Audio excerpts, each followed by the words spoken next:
ബിജു നാരായണനും ഉണ്ണിമേനോനും അങ്ങനെ 2 പാട്ടുകൾ വന്നു. ഈ 2 പാട്ടുകൾ 2 പ്രൊജക്റ്റുകളായിട്ട് ചെയ്യാന്നുള്ള രീതിയിലായിരുന്നു.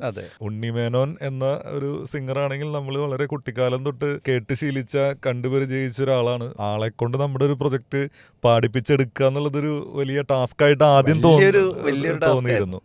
പക്ഷെ അത് എന്തൊക്കെയോ അനുഗ്രഹങ്ങൾ കൊണ്ട് അത് നടന്നു.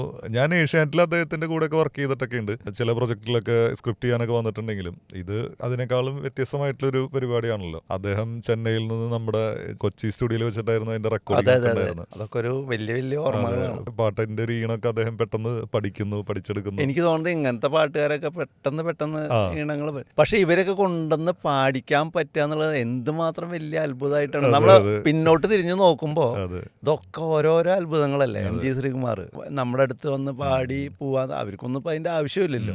അതൊക്കെ വലിയ വലിയ അത്ഭുതങ്ങളായിട്ടാണ് എനിക്ക് തോന്നാറ്. കൈകളിലേന്തും വാത്സല്യനിധിയാം താതാ, കൃപയാം ലില്ലിപ്പൂമഴ നനയാൻ അണഞ്ഞിടുന്നേ തിരുസന്നിധിയിൽ.